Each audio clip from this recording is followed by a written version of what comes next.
phone. It's fantastic. Yeah, luckily we didn't do it yesterday because our internet was down. Oh no, well, this is a good day then. Yeah, it's good. It's Absolutely. good.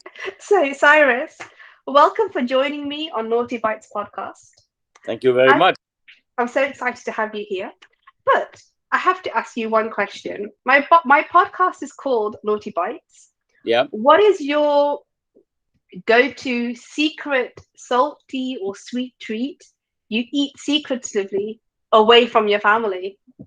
Away from my family. Yeah, There are, you won't mind there. I'm very near the airport, so there's aircraft taking off and on. Yeah. it's fine. It's fine. I'll zone it out. So, so secrets. I think there are certain things I am very naughty about, and my wife tells me you are disgusting. But there are a couple of things. One of them is this very traditional Parsi biscuit Okay. that the Dutch left behind in Surat. Okay. And a Parsi gentleman called Todiwala bought the biscuit before the Dutch were ousted by the British. Okay. And we call it the batasa. Okay. Can you It's tell a me it's more a about that? it's a savory shortbread Oh, flavored with either shahi jeera or caraway seeds or just cumin seeds. And some of the best ones are now baked in Pune, okay. Surat, and a couple of bakeries in Bombay.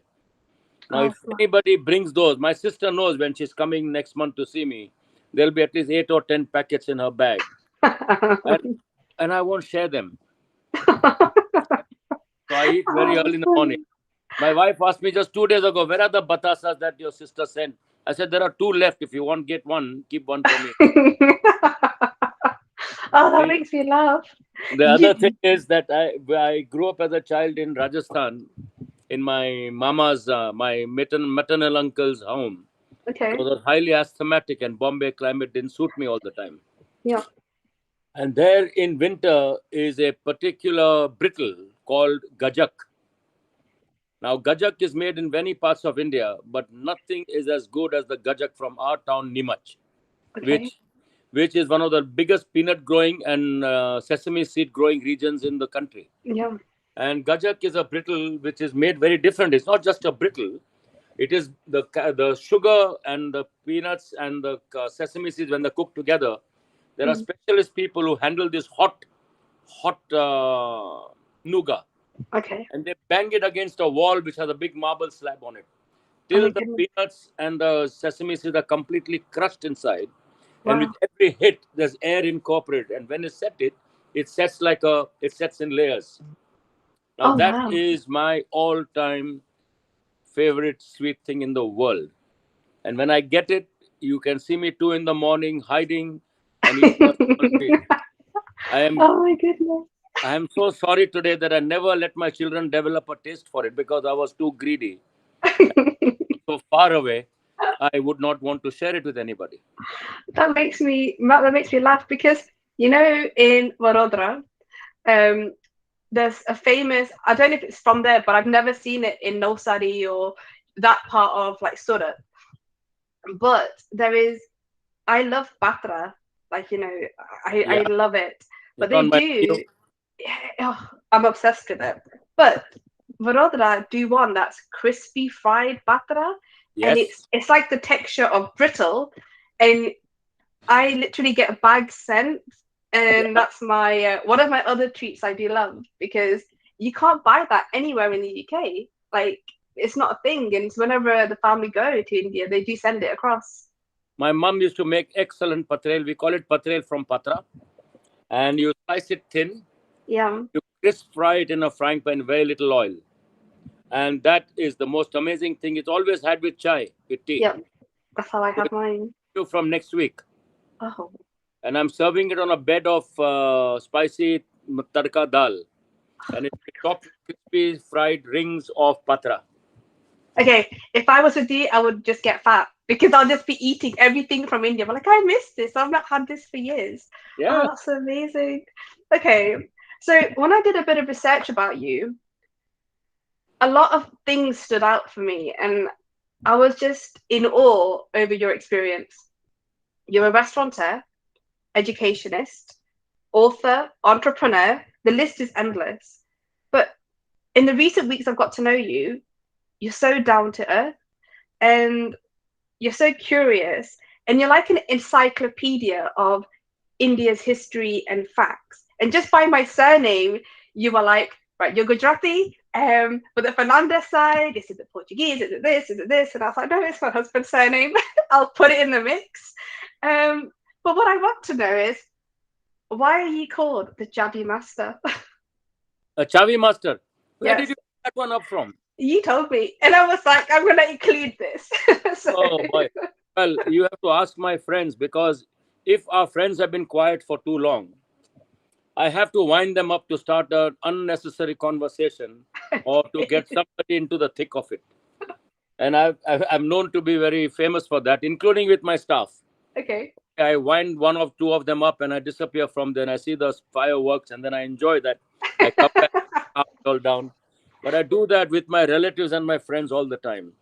So every time they discuss about chai, I say, this is nothing beats you and your chavi, Yeah. because you end up winding everybody up and then you have a great laugh sniggering in the corner, watching the fun, and then coming back into trying to resolve the situation. So you're all about the musty and mayhem. Yeah, I do that, Definitely. yes, quite often. That's amazing. So you began your career at the Taj Hotel Group, and you rose to become an executive chef. Yep. What was that experience like working across different groups throughout India in the Taj Group? Across different groups, across different hotels. Across different hotels of the Taj Group. Okay, because I didn't work for any other group in India except that we went out and then went out on our own and joined a friend and opened a restaurant. But across different hotels, it's very, very, it's different because you're working. Number one, we Indians have massive egos.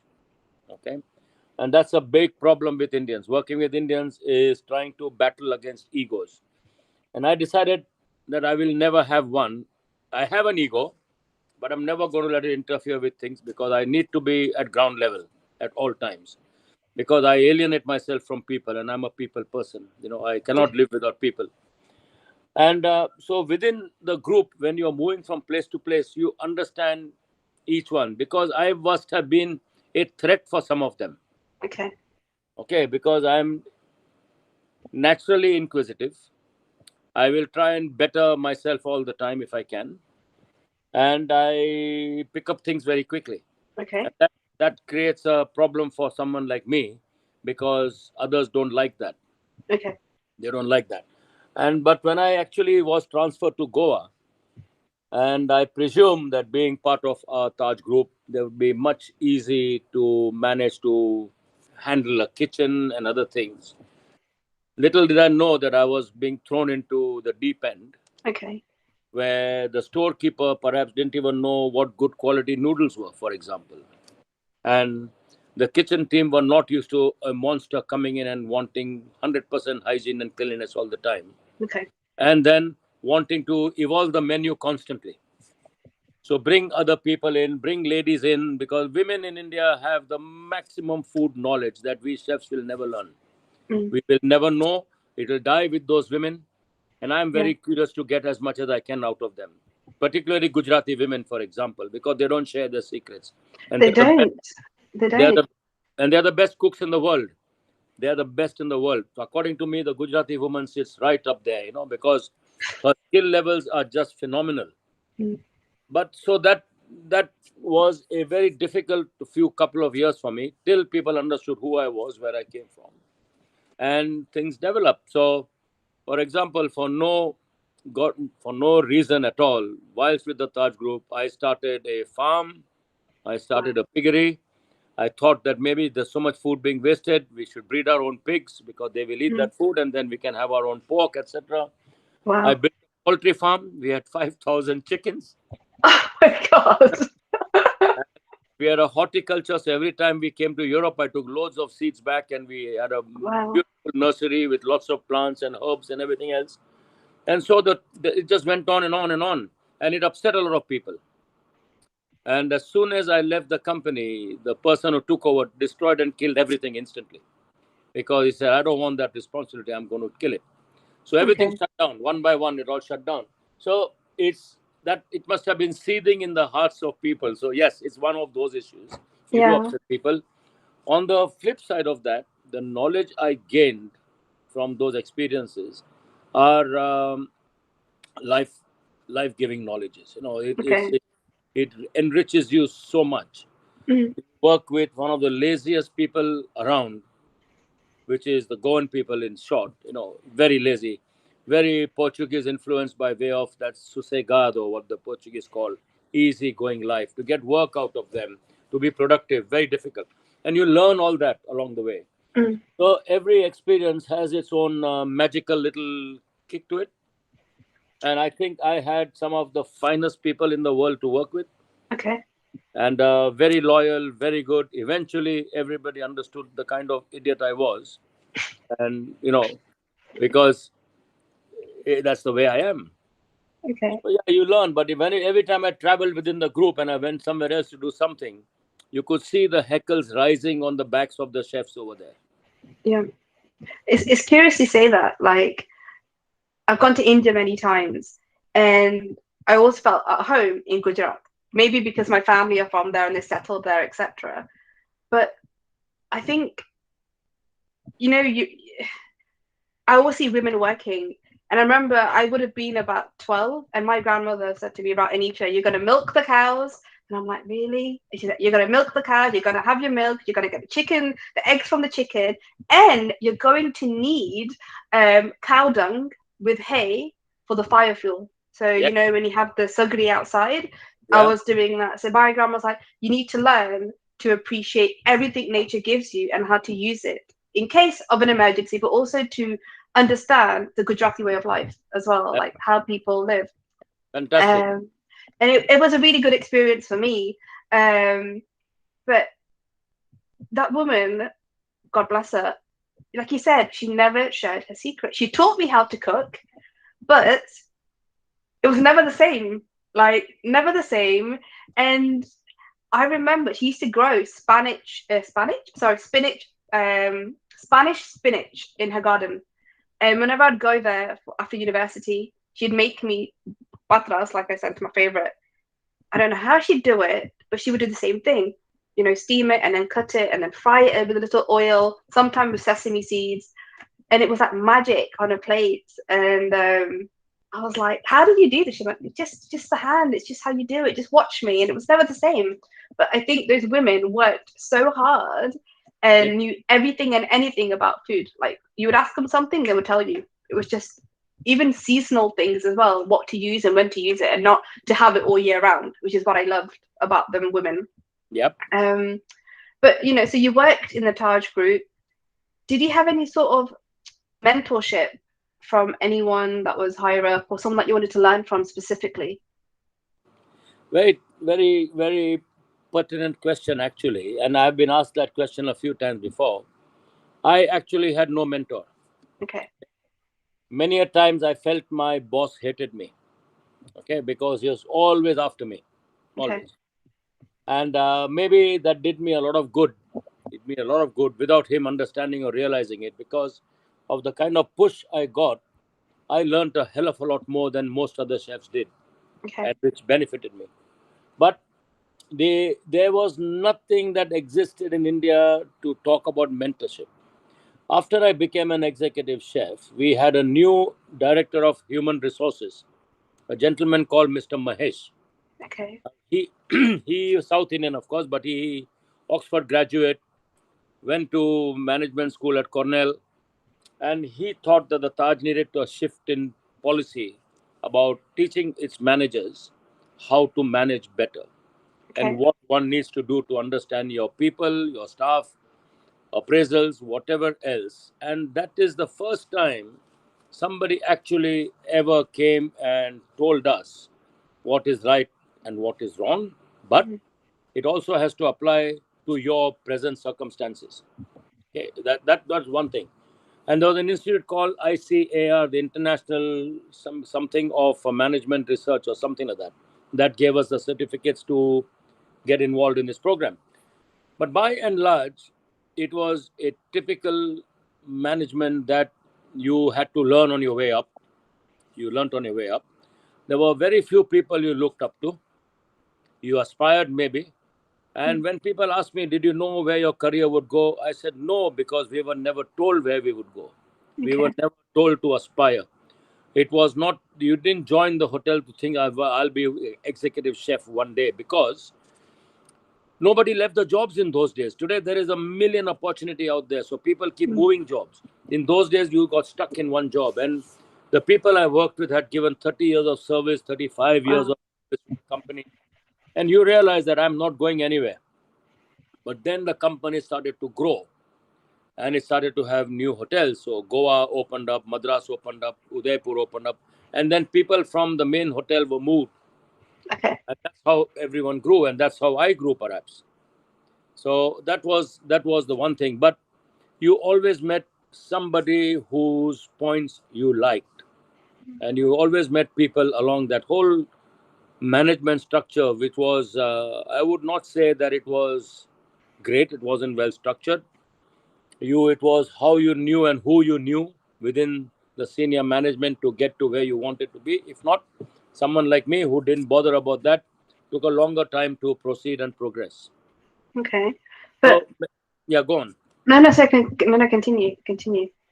Yeah, so, but you looked at some of the foreign chefs as well. And I always aspired, and I thought that time there was a gentleman called Mr. Anton Moziman, Mhm. a very, very well known, famous chef, who has suddenly become famous in Britain.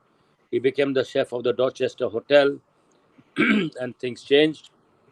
And he was the first chef I know that conducted meetings, conducted staff meetings, had a discourse, got his staff to contribute towards how the menu should be formulated, what should be done. And I think in unconsciously, he became a kind of a mentor figure. Okay. Because instilled some sort of just organization in bringing your team together without being part of it, if that makes sense. It's like you become a team. But everybody worked. Wow. Everybody knew what their job was. Everybody worked hard. Some got away with no work at all because of the way the structure was. But the hotel group was very, very successful and is today very successful. I'm sure things have changed now. And I'm sure there are better policies in place and there's a better HR machinery in place. When we joined, we feared the HR department. We were scared of them. We thought they were monsters because that's the way it was portrayed to you. Always be afraid. Wow. See?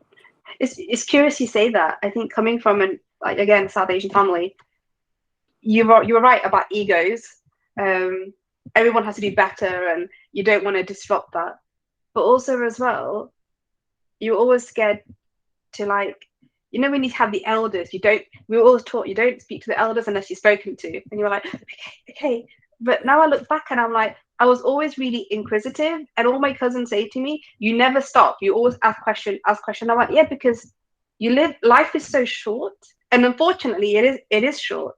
But I want to absorb as much as I can to decide whether I want to, make that choice or go somewhere else or do something else. And, one thing I learned as well was, so my parents were born in Kenya, but then they Yeah. left because of the whole thing that happened in the 1960s with Idi Amin.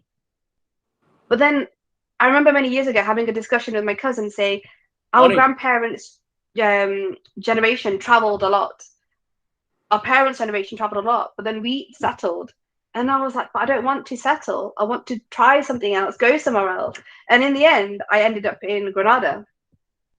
And like you said, like from the comment, even here to do things, it's very mañana. Yeah. Everything is tomorrow. So Yeah. I feel like sometimes I'm going too fast in a slow paced life. Yep. And it's something I deal with a lot, thinking, oh God, I need to get this done today. I want to do this. But sometimes you got to go with the flow. So one of my questions as well is, you're an advocate for education and you mentor your new chefs that work for you.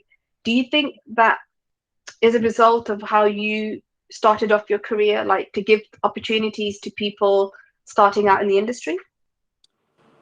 I think maybe that didn't happen to me so much. So I made sure that I did what I had to do. So when I was first moved to Goa, we had no training program there. Okay. We had young people coming in. I still remember I hand did the entire training program because, of course, there was no computer in those days. Yeah. And I got someone to type it all up for me, and then we could cyclostyle it. There was no photocopier in those days. We had to cyclostyle. And every trainee, I mean, today some of those trainees have become executive chefs and have grown in different things. And it's lovely when they message me and, chef, you made me who I am. Oh, that's And lovely. they are bigger and better than I am. And that's the whole part of life. You have to be, it's like a teacher. A teacher's success is the success of his students or her students. And they Definitely. see the light in the success of what they have taught and trained and educated. And I think that that kind of lesson is very difficult for one to understand till Mm, then one day, because you hate them in school. And then after you leave school and you're sitting and thinking, this whole thing dawns on you. mm, What is the legacy I might leave behind, and what is going to be my legacy? Okay. And that is something that must keep driving us. So that's why we have set up the Todiwala Foundation. mm. We do the Zest Quest Asia competition, and any money that we can surplus from that, we will give to students that are unable to afford certain things Okay. within wanting to become a chef. So they can't afford to buy knives, or they can't afford to buy uniforms, or they can't go to school, they can't buy their rail pass or whatever. And that is the whole idea, just to keep making young people aware that there is a life out there and they should keep aspiring. Okay. Wow. Which you've touched on a few points of questions I'm going to ask you, but before I go on to them, um, you mentioned the how in India, when you worked at the Taj Group, you set up the piggery, you know, the plot of land for vegetables and herbs, etc. Um, you recently, the question will form into it, but you recently hosted a benefit with Enzo Olivieri. Is that Oliver, correct? Yeah. yesterday. Yes. Yes. It was yesterday, the day before, right? Yeah. And you created a unique four-course menu, but the whole point of this benefit was about the Marine Conservation Society. Yes. What's what's taken you down the route of sustainable food, sustainable fisheries, and seasonality? You're asking me very key questions. Nobody has asked me this question. Okay, I go back. I mean, childhood, I learned a very, very important lesson. It's on BBC Two. It's on on BBC Radio 4, what they call breakfast tweets or whatever like that. Okay. And good morning, madam. And yeah, I forgot my laptop. Pervin just brought it for me. And so what happened was, on one of my birthdays as a small young boy, dad got me a little air gun Okay. to practice on. And one day, just out of practice, I saw a little parakeet sit on the tree in front of me, and I shot it. Okay, Wow. and I killed it. I was very proud of myself that I could kill something. And dad came and asked me, "So what have you done?" I shot the bird." He's saying, "Why did you kill it?" I said, "I killed it. Does it hurt the bird?" He said, "Of course it hurts animals." He said, "You don't kill an animal unless you're going to eat it and you're going to Mm, consume it, or it's going to be some use to you. Are you going to eat the bird?" I said, "No, nobody eats parakeets." mm, And he kept, I said, "Okay, pick it up, bury it." I buried it. One day I was doing something else. I was halfway down the hill, and I heard this crack of a gun, and I okay. fell down. Okay. And this searing pain in my thigh, searing pain in my thigh. And I was writhing in pain. I didn't know what had happened suddenly. And then dad walked up to me with his air rifle, which was twice the size of mine. Okay? Oh God. Big. But he knew what he was doing. And he came and asked me, crying. He said, "Does it hurt you?" I said, "Hurt me?" I said, "It's bad. It's painful. I've got this blood coming out." The slug was stuck in my thigh. Okay. He said, "Remember, animals feel pain," he said. "You don't hurt animals unless you're going to consume them." Okay. Now, he was a crack shot. He used to go hunting. He loved wildlife. I mean, I grew up eating game all the time. And that lesson stood with me Mm, for a very long time. And eventually, I got more and more involved in these things. When I was in Goa, I got involved in several activities.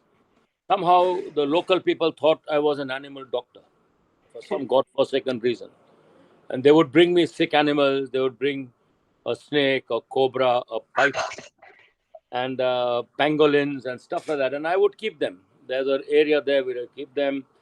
I had a vet who was an excellent friend. He would tell me, give them this, give them that, and we look after them. And the locals thought I was the man curing. But I got more and more involved, and then I got involved with the conservation of turtles, the olive Riley turtle, because the Goans would eat any damn thing under the sun. Okay, Okay. if they landed on the beach, they wanted to kill the mother and eat the eggs up. Oof. Okay. And dad's friends used to bring turtles' eggs to the office, and they enjoy eating them.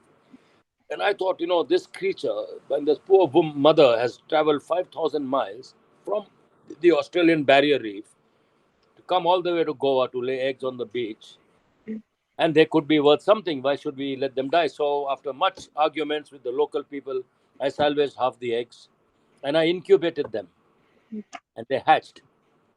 And then I built a little pond and I kept a pump by the sea, and we would pump fresh seawater into the pond every day. Till and about 6, 8 months we kept them, and then one fine day we had to release them. When I was releasing them, I released them, and then a telex message came from Switzerland. One of our customers who had photographed them sent a message saying, "Please tell Mr. Todiwala not to release those turtles. More information follows." By that time, Okay. too late. We released them once. They came back because they had got used to us. We released them twice. They came back. Then we sat in a boat. We went out and we threw them into the water, further out into the sea. Okay. Now, he told me that his brother was the curator of the Zurich Zoo. And he said that is the rarest turtle species in the world, the olive Riley. Okay. What you have achieved is 35% survival as opposed to 0.5% in the wild. Oh my goodness. Okay. But too late, they're already gone. So after that, I got involved with other things. And then the chief minister of Goa got in touch with me and asked me to join a committee that was involved in uh, preservation of Goa. Okay. And within that committee, we managed to earmark 2 sites that are still sanctuaries. But he also made me Goa's first honorary wildlife warden. How does that feel? It was amazing. He given me some amazing powers, but the thing was that it was appreciated at that time at that level there. And then ever since then, it's always been part of my psyche. Mm. So I've got involved with several things. I'm involved with the Rare Breed Survival Trust in this country, Okay. the Marine Conservation Society, the Renaissance Movement for Mutton with Prince Charles, and various things. So sustainability is key. Then you grow up in Rajasthan and Devlali, where I was in school. No water, no electricity. You can't waste anything, like your grandma told you. You couldn't waste. So we grew up in that environment. And coming here, you see this colossal wastage. So in Goa, the whole idea of the piggery was to use the wasted food that was being thrown at the back, where jackals and the dogs became more feral, that they would be dumped in a big pit. Rather than that, I put it to use by breeding pigs. Okay. And so this whole cycle, and that's a very Zoroastrian principle in life. So when the Zoroastrian religion was established 3500 BC, the prophet Zoroaster said very clearly that man should never defile nature and always work with nature. Yeah. Because that's what we are. Your grandma told you that. Hey, what's happened here? It's okay. So that went on, and got involved. Got involved. And then one by one things happen, and then you get caught up in these things, and I enjoy doing it. That's incredible. I think living here, Carlos and I make sure that when we do our cooking, that we always buy what's in season. So we do go to the greengrocers, and they will say, right, this is in season. Don't have this yet, or have this yet. So even like, and I mentioned to Tony, your friend the other day, that when we have spinach, for example, I already have it when it's in season. So I have the whole spinach bunch, use everything, and I don't buy spinach in a bag. I will never buy it in a bag because I'm thinking I enjoy it when it's in season because it tastes fantastic. It's amazing, and I don't get to have it all year round, but I do enjoy that. And that principle, so me and my husband apply that through our meals throughout the year because we are like, I'd like to support local farmers and local greengrocers that make sure they get things from around Andalusia or Granada, for example. So when you did your menu, did you use sustainable fish because it was about the Very Marine good question. Conservation Society? So the part of that is to make people aware of what is called the Good Fish Guide. Okay. You can download it on your phone. It's Mm. called the Good Fish Guide by the Marine Conservation Society. That lists 156 species that are scientifically researched all the time. And if you look at that app on the phone, Yeah. and you say you've seen the famous Spanish merluza, for example. Yeah. Okay, it was on my menu that day because merluza is highly sustainable. Mm. Hake is sustainable. But at certain times of the year, the hake should not be eaten because it is spawning. Now, people will catch it and bring it and do whatever else with it. So you look at the app and you say, okay, I'm looking for hake. And it will tell you, sorry, at this moment, hake is on amber. You can eat it, but be careful. Okay. And so we were promoting the Good Fish Guide and told everybody, please download that app now. Every time you go fishing, you Mm. first look at that app. Every time you buy something, look at that app. The app will tell you whether that fish should be or should not be consumed. If more and more people subscribe to that app and use it, then some of these fish that are caught throughout the year will not be caught. Mm. Because people will say, okay, I'm not going to be able to sell it. So why am I fishing for it? Mm. And that is one of the most critical things to promote to chefs. It's very difficult because the British public have been pampered. They eat maybe 4 or 5 of the top fish like cod and maybe not, but haddock, cod, and they like plaice, they like salmon, they like halibut, and very little of the other fish they will eat. Okay. So as a result, it creates a problem.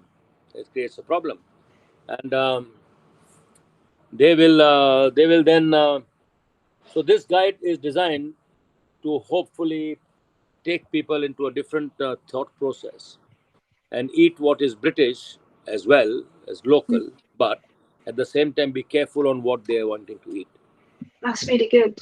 That's amazing because you know here it's what you're saying when to eat fish. Here in the months that do not have R, so like May, June, July, August, Yeah, we have a fish called speto. I don't know what it is in English, but similar to sardines. yeah, And that's the only 4 months you have it. You have it at the coast, and a lot of people have a boat, make it into a barbecue, and you just smoke it. fantastic. Oh, it's so good. When you do come here, if it's in those months, we have to go and try it because it is just amazing because they catch it fresh Yeah, and then you have it.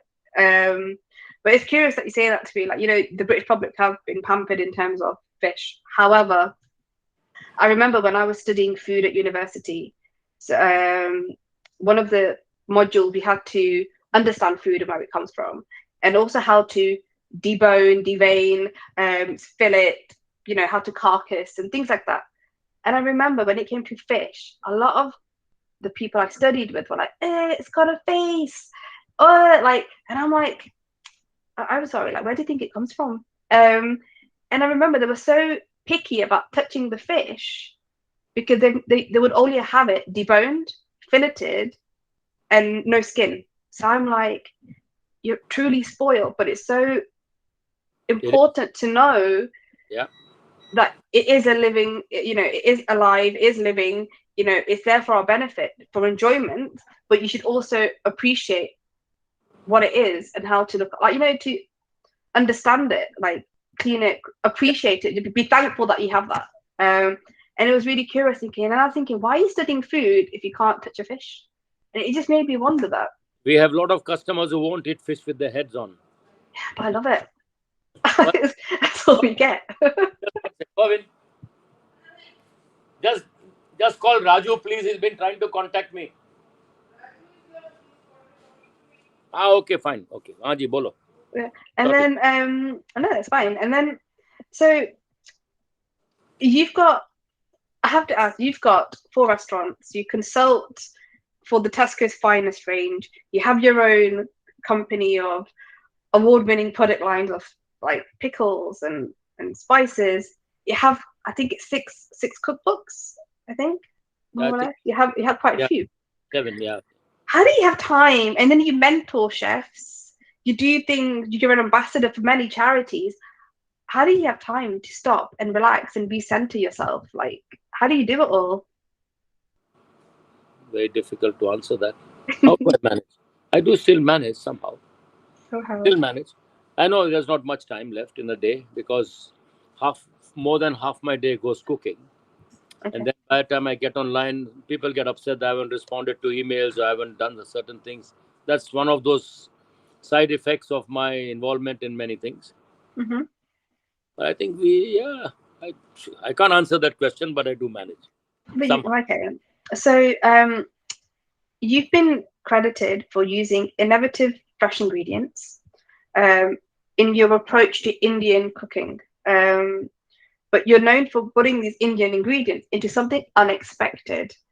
What is the most unexpected dish you've ever created in one of your restaurants? Oh boy, my goodness me.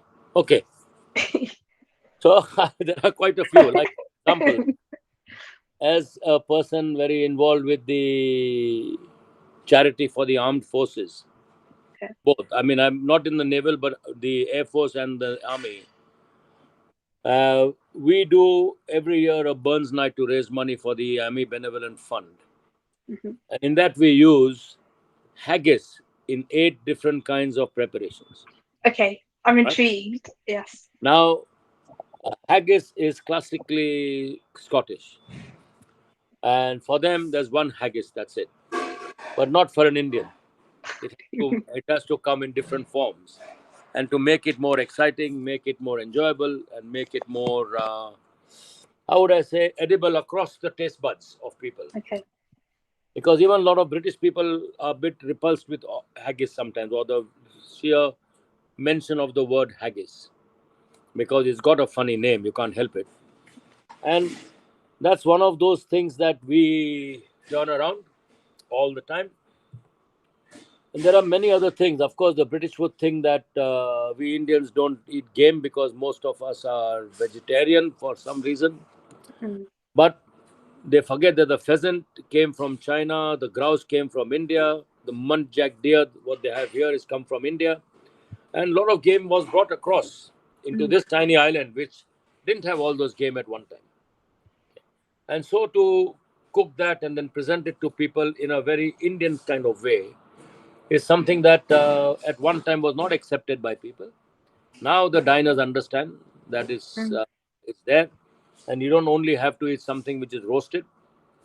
If you have it, then you get 500 different flavors on your palate, on your mouth, and everything becomes more enjoyable. And there are many things like that you find over here that we did not have in India. And there are simple things that you get, like scallops, which we can't get in India, but other seafood we do get. Mm. So you're always trying to work out which is the best way to work with a particular product.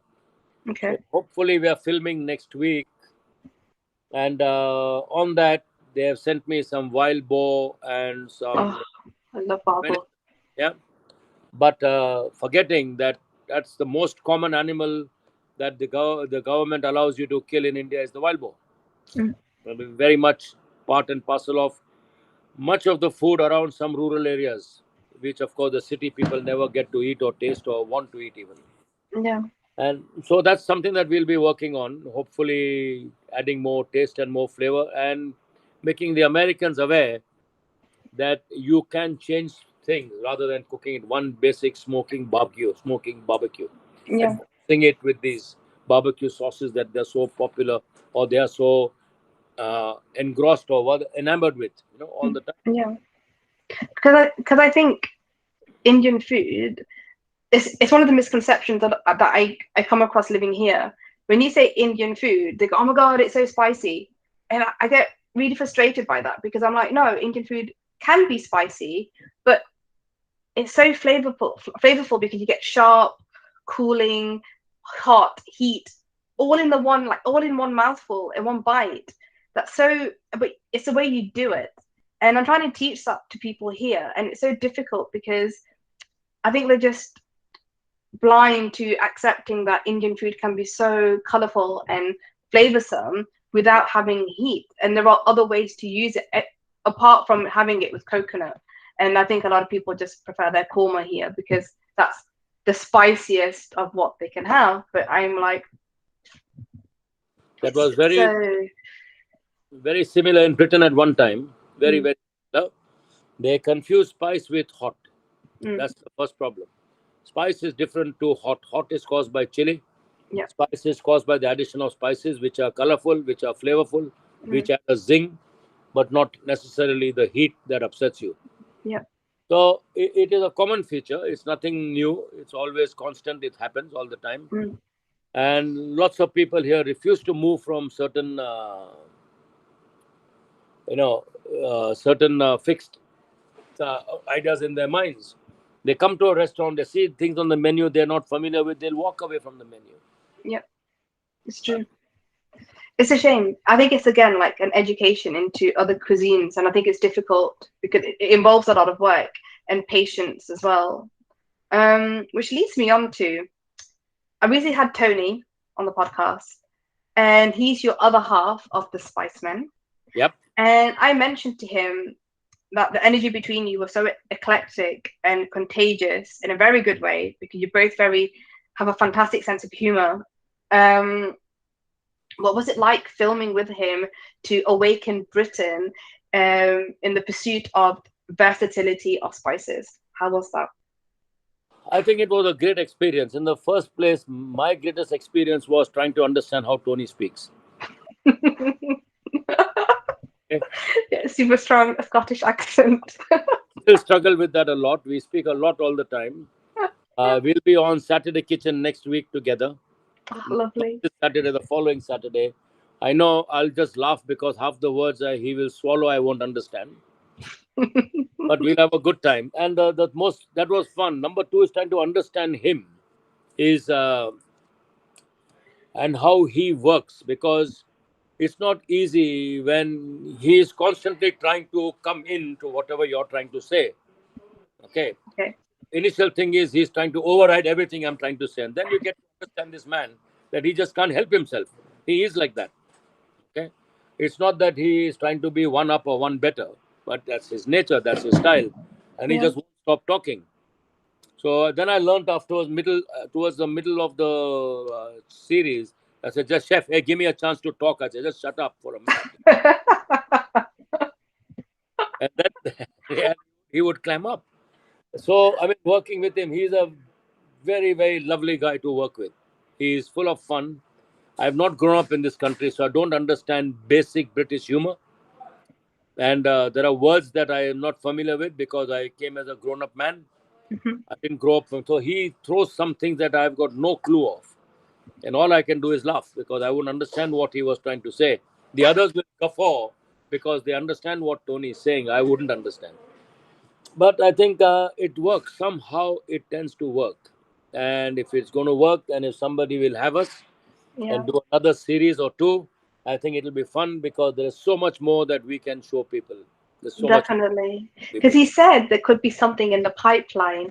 So I was like keeping my fingers and toes crossed because I was like, please can I like record this as well? Because just to be with you two, I think it would be an amazing experience of just humor and banter. I think, But so many people have said yes, yes, yes to so many things. Doesn't work all the time. yeah. So if he's excited, I'm still not, because we've been let down many, many times. The Mm, show was extremely successful. The moment we mention something, the Instagram goes live again. wow. Gone live for next week's Saturday Kitchen, and everybody as who knows us is commenting. They're Yeah. looking forward, looking forward. So it is a mistake I think the BBC made. I don't know. Yeah. It would have gone further afield. That would have been a great program because there's education, there is demystification, Yeah. and there is simplicity. With two characters who are total opposites, but at the same time passionate about what they do. Definitely. And I think it's really good because not only could you do it in the UK, you could go to Europe or Yep. Asia, like Asia, Europe, the States, Canada, wherever, because Anyway, it again, it's an education to the senses. And the way you guys do it, it's just a fantastic partnership for me to see you guys together. So fingers crossed. So Fingers. fingers crossed, definitely, definitely. But I have to ask, behind every successful man is an even more successful woman. Yeah. So, Pervin, Yeah. you are both known as a power couple, okay? And if you've seen My Big Fat Greek Wedding, Yeah. the mother says the male does have the head, but the woman is the neck, and she can turn the head in any direction she wants to. Yep. What qualities do you, because both of you are known for your qualities of entrepreneurship, trusting, it's a very special relationship. What qualities do you think it takes to have a relationship like both of you have in this Uh, industry, number actually? one, number one is friendship. I think a lot of people don't understand how deep our friendship is, and trust is Mm-hmm. all important. I travel some now. It's been a bit slow after COVID or whatever, but I was traveling all the time. Mm-hmm. I had women around me all the time. Okay, Yeah. if she didn't trust me, she would have objections about where I went and with who I went and how I went. Okay. So that's number one. That's trust, and that's something that you could never betray. Number two is this understanding of each other's strengths. I think that's very, very Yeah. important. How far a strength goes. No one is perfect in this world. There are millions of weaknesses. I have several weaknesses. Yeah. But it helps to compensate in that front because I know very well that my back is covered Yeah. by mistakes and it will be taken care of. And it's almost the danger is taking it for granted. Mm-hmm. And that's what I do very often, Yeah. which is wrong. But it's just that you take it for granted. It's going to happen. So these are the one or two or three different things, and respect. You see, is very Yeah. very critical. We manage. I mean, we've been working together now since '93 non-stop. Yeah. So your troubles go back home, and they come back from home into work, and they go back again, and they come back again, and the whole family gets involved in those issues. So it's how you manage them and how well you handle them. I think is very It's important. amazing. We have a good relationship on that front, and dare anybody interfere with that. That's amazing. You've been warned, guys. So it's really good. So Pervin also graduated from the Institute of Catering technology. thank you in Mumbai. Yeah. But she's also dabbled in the food industry and cooking. What is your favorite dish from Pervin that she cooks for you? So Pervin actually was desperate to become a chef, Okay. and she joined the Taj Mahal Hotel to become a chef. Okay. And at that time, we had a talk, and I said, "Listen," I said, "if we work together in a kitchen, it's not going to be the best thing in the world to happen." Okay. And so then she decided that she'll sacrifice that and work in the restaurant instead on the front of house, Okay. which she is absolutely brilliant at. There's no two ways about it. And I'm sure she would have been a brilliant chef too. There's no two ways about it. So, very much into that cooking aspect. I will not cook breakfast at home. I will not. Okay. Because when she cooks my eggs, they taste different. Oh wow. Just taste different. They just taste the best. I can fry a good egg. I can fry it extremely well. But no, when Pervin fries my eggs, they taste different. When she makes the scrambled eggs, they taste different. Oh, So there is some of those things. And by and large, it is on the domestic front. She is very much. She very much is the cook in the house. If she needs my help, I will help. okay. But more or less, I do the odd jobs around when people are coming, and she has to do the main things. Okay. Sometimes, of course, it's reversed, but no. And anything she makes actually tastes wonderful. So I'm very happy with that. Oh, so lucky. I'm teaching Carlos how to cook Indian food. So hopefully one day we'll get there. But he's good. He's learning. Um, so you and Pervin founded the Zest Quest Asia, okay, to help chefs truly understand authentic Asian food. The competition's been running for a couple of years now. What made you start this up together? So actually, I have been wanting to introduce Asian cookery within competitions for a very long time. And going back quite a few years, we managed to convince these people, one of my sponsors, to have a competition within the overall UK competitions for Craft Guild of Chefs to have something to do with rice and Asian cooking. Okay. So that was introduced. Then the other that happened was in 1999. Well, I was very much involved with training and development with with some government bodies. Why don't we not have a cookery school with Asian and Oriental cooking? Mm. Along with two other restaurateurs, we approached the government office and asked them for some money to set up a school. So in 2000, somebody within government understood the need and gave us some money, but it was tied into another, so you could not get the money in your hand. It had to be down. It had to be downloaded through a established entity. Anyway, we set up the Asian and Oriental School of Catering, and then government changed, the policies changed, catering became unimportant to them, and the funding stopped. Okay. So the school had to close down. So that really upset me because we were the pioneers in setting up the world's first ever Asian and Oriental School of Catering. Okay. We did nearly put 1,000 young people into full-time jobs within those 5 years of operation. So kept meddling around it, and I thought, why am I wasting my time trying to get kids off the street into thinking Asian? Rather, why don't we try and influence young people who want to become chefs to also look at Asian cuisine? Okay. I sit on the committee of the Master Chefs of Great Britain. And the Master Chefs of Great Britain at that time were not doing extremely well, and we needed something to push it up. Okay.